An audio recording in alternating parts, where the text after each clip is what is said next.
Hey guys, and welcome to the Working Money channel. Please subscribe, guys. It really does help with that YouTube algorithm, and a thumbs up never hurts as well. So brand new news, guys, out here from Ripple partner NEOM. This was just out 19 minutes ago as of the time of this recording. NEOM launches in the US with crypto as a service platform. So now NEOM, guys, is launching in the United States. Singaporean embedded finance company NEOM has launched in the US and extended its range of banking as a service product to include cryptocurrency buying. Initial API-based elements from the new crypto as a service offering will allow financial institutions to add in-demand capabilities for cryptocurrency investment. The cryptocurrency investment services supported by Paxo Crypto Brokerage will support 5 cryptocurrencies in the US in 2021, with the list of supported currencies growing to 20 in 35 countries in the year 2022. So this is just the beginning. We are going to see this grow into the next year through one API connection to its platform. Clients can embed capabilities to buy, sell, and hold crypto supported by NEOM with KYC, regulatory, and compliance monitoring, brokerage, custody, and processing of the cryptocurrency. These initial offerings will be followed by a roadmap of additional crypto services, including stablecoin wallets and crypto payment acceptance. This coming from Pradjit Nanu, co-founder and CEO of NEOM. Here's a quote, guys. Our global clients are seeking more and more ways to differentiate their core offerings with the most innovative fintech services.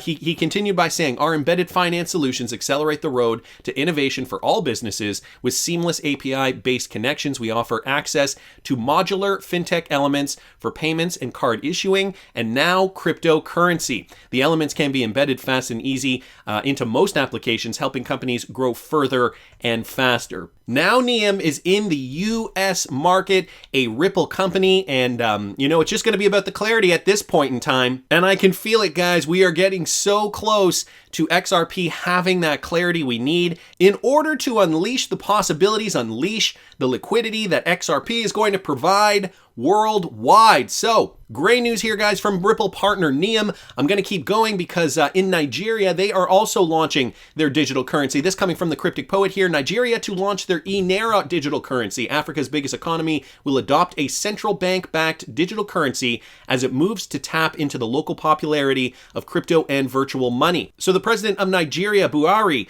will officially launch the country's NANO digital currency on Monday, which is today, the central bank said, first in Africa. Africa's biggest economy will adopt a central bank-backed digital currency as it moves to tap into the local popularity of crypto and virtual money. The launch of the NANO is a culmination of several years of research work by the Central Bank of Nigeria, the bank said in a statement on its Facebook page. It said following the launch, further modifications and enhancements would be made to allow all to benefit, especially those in rural areas and those without banking. A website and NANO electronic wallet application are already working. So the same kind of idea as what El Salvador did, I suppose, with Bitcoin, getting the country on a cryptocurrency. I mean, in that case, it was Bitcoin, and they set them up with a Bitcoin wallet. Well, the government is going to have to provide infrastructure, no matter whether it's in Nigeria or Canada or the United States or Europe. It doesn't matter. Once CBDCs come into play, the infrastructure is also going to be super important. So central bank-backed CBDCs and cryptocurrencies are both virtual money. CBDCs are issued and regulated, so yada yada. Gives us some information about what CBDCs are. Anyway, Nigeria stepping into the future with a central bank-backed digital currency, a CBDC. So it's not only the G7 countries, as I mentioned in this morning's video. If you guys didn't catch this morning's video, I'll link it up here in the top right-hand corner. The G7 countries have now come to some sort of an agreement as to how these CBDCs are going to be rolled out, but also how we're going to see them interact with one another, the interoperability portion of it, right? They've published some guidelines, but we're also seeing this, guys, in African countries like Nigeria. So that's great news. We also have this, guys, from BondCrypt XRP. So this has to do with the world as a whole and the financial collapse that I think is pending. I think many would probably agree with me here. So this has to do with the Evergrande story, and the crisis is spreading. If you guys do not know what's happening with Evergrande, I did a video on it last month. I'll link it up here in the top right-hand corner. Here are other Chinese property developers, though, that are in default or wobbling. So With regards to the Chinese economy, we know it is the second largest economy in the world. China's property developers, okay, this is one of the biggest industries in China. They've grown at breakneck speeds over the last decade, powered by huge amounts of debt. I think that is kind of the synopsis that you need to know about this. I'm not going to read all of this for you guys, but this is just kind of the background, the detail. Evergrande, they were the first one to default, right, in very big trouble. And now the crisis is spreading to other developers and threatens to rock China's real estate sector as a whole, which economists say make up around 30% of the economy. And another company, guys, is called Fantasia. Perhaps the most worrying default so far has been mid-sized developer Fantasia. Earlier this month, it failed to pay $206 million bond maturing on October 4th, according to a filing. The default was troubling because the company has reassured investors only 2 weeks earlier that there were no liquidity issues. So they basically told their investors, no, we're fine. We've got you guys covered. Don't worry. And now they're failing to pay a $206 million bond that was supposed to mature on October 4th. So a great many Chinese developers are in more fragile positions than their balance sheets might suggest.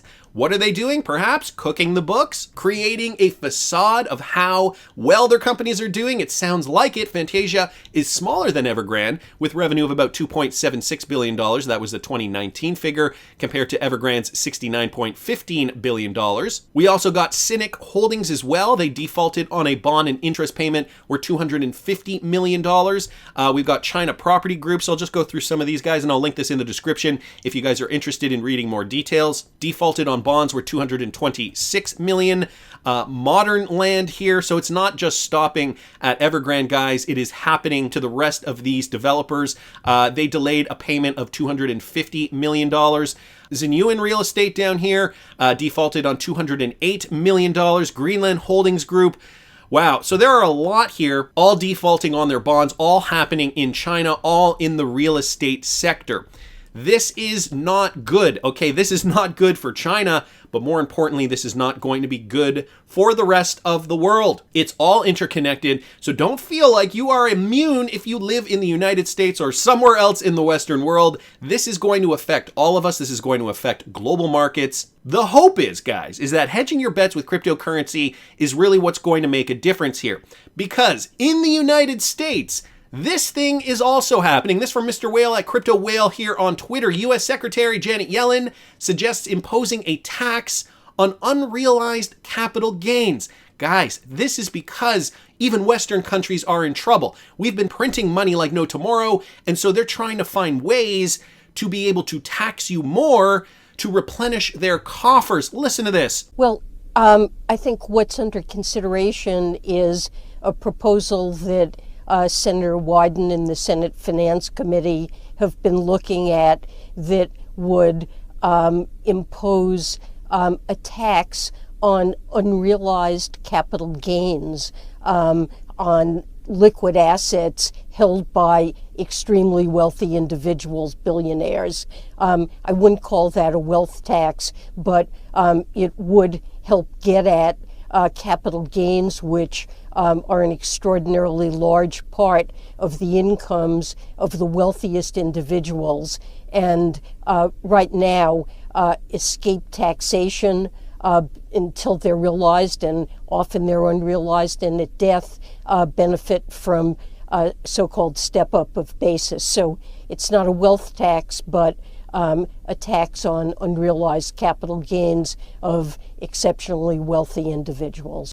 Ouch! So, I mean, yeah, it would be one thing if she said, yeah, the threshold starts at a certain amount, meaning, we would only be targeting the top 1% of capital gains from wealthy individuals. I can understand that way. I mean, I don't totally agree with that either, but I can understand if they were trying to phrase it to kind of massage the point so that it wasn't as dramatic as what I think this is.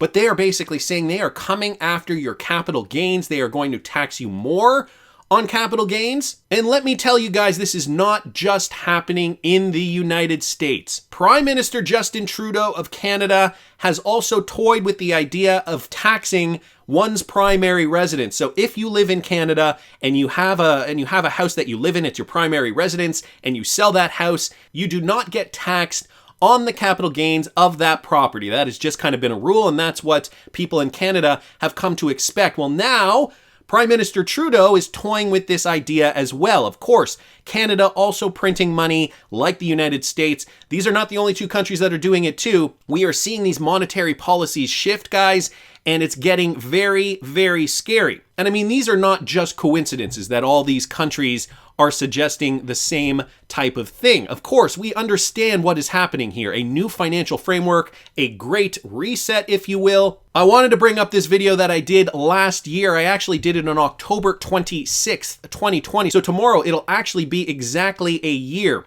And this had to do with this ideology of the World Economic Forum that they posted, guess when? 2016. Let me play you guys a quick clip of a video I did last year. We'll own nothing and we will be happy. Now, does that not sound dystopic to you? We are being told what will make us happy. Unbelievable, I say. They don't even try and hide it from us. And I've been saying this for a while now. You know, the World Economic Forum is coming out with these videos. And here's a screen grab from this video. You'll own nothing and be happy. Now, in all fairness, this video wasn't released this year, although we are hearing of this great economic reset, and this was 8 predictions for the world in the year 2030.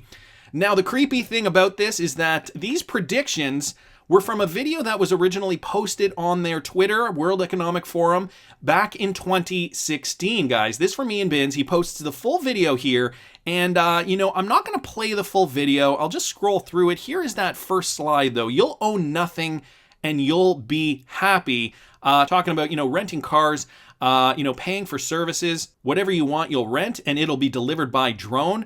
And then, you know, just some other things here with regards to this idea that the world is changing by the year 2030. And at that time, this was 2016 when they published this video. At that time, that was 14 years away. Now that is, you know, 10 years away. And quite frankly, 2021 isn't too far off. So it's interesting to take a look at what these guys are suggesting. I will link this video in the description with regards to this idea that these guys have a feeling they know what'll make us happy. Well, I'll tell you something. I know what makes me happy, and that right now is seeing this scary is the fact that I personally own cryptocurrency, and therefore hedging my bets against the great economic reset that these guys are blatantly promoting here, hedging against fiat currency because who knows what will happen in the coming years. So I'll just leave it there, guys. Now, this tweet was originally tweeted out by Ian Northing at Ian Binns on Twitter. And as you guys know, I link all the resources in the description of my video. When I clicked on that Ian Binns tweet here, I clicked it, and again, from October 26, 2020, but guess who deleted the original tweet? The World Economic Forum obviously was seeing that this video was getting a lot more traction than they wanted it to for whatever reason, and then they decided to delete it. No, that's not suspicious at all. All right. Another thing I just wanted to bring to your attention, guys, was this. This is from Jedi 2030 here, retweeting out Jimmy Carrera's tweet. Huge event tomorrow, okay? XRP BTC. Speakers will examine the new dynamics at work in an ever-changing and increasingly challenging world, and offer a bold new path forward. Here is the speaker list. Gary Gensler. We all know about Gary Gensler, SEC chairman, perhaps a puppet in this ongoing saga with the Ripple SEC lawsuit, or perhaps he's truly trying to help his buddies and maybe even his twin brother, Robert N. Gensler, help thwart the oncoming tsunami of change brought upon by RippleNet technology and inevitably XRP. The verdict's still out on that. We've got Brian Monahan. You know who he is? Leads a team of more than 200,000 employees serving individuals, companies, and institutional investors across the globe. He's active in organizations that focus on a wide range of economic and social issues, including the World Economic Forum. All right? Who else do we have, guys? You'll never guess this. Albert Bourla, the Pfizer CEO. During his more than 25 years at Pfizer, Bourla has held a number of senior global positions across a range of markets and disciplines. Prior to becoming CEO in 2019, he was Pfizer's COO and began his career at the company in 1993. We also have Carmine Del Cibio. He leads one of the largest professional services organization in the world with over 300,000 people in more than 150 countries. And guess what else? He plays an active role in the World Economic Forum and is involved in developing a core set of metrics to help standardize disclosures around environmental, social, and governance factors. So two guys here on the panel from the World Economic Forum. We got the CEO of the biggest, I think it's the biggest pharmaceutical company on planet Earth, and Gary Gensler. An interesting panel to say the least. And I just wanted to end with this, guys. This is from XRP Cryptowolf. XRP and these other assets are the only ones green listed for exchanges to list for exchange or custody in New York. So I just wanted to remind you guys, okay, despite what is going on with Ripple and XRP today, we will eventually get clarity. And there is a lot of evidence suggesting that, even if what Ripple did back at the time in question, that in fact XRP will not be declared a security today, and therefore it will be approved for listing. As of the update of this page, which was back in July of 2021, no, New York still did not have approval for listing XRP. However, I wanted to point this out. XRP was approved, at least at that time, which was in fact after the lawsuit came about. It was approved for custody in New York. And so I think this just goes to the fact that XRP is just waiting quietly on the sidelines, waiting for that clarity, guys, waiting for that approval.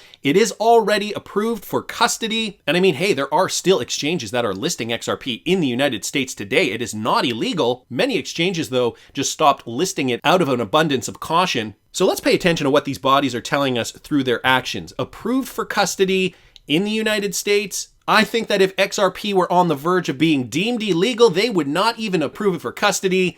But since it is approved for custody, I think this just means they're biding their time before the clarity arrives. That's just my opinion, but I want to hear what you guys think. Please subscribe to the channel if you haven't already. Like the video if you like the content I'm providing. I always love hearing your comments. See you in the next one, guys.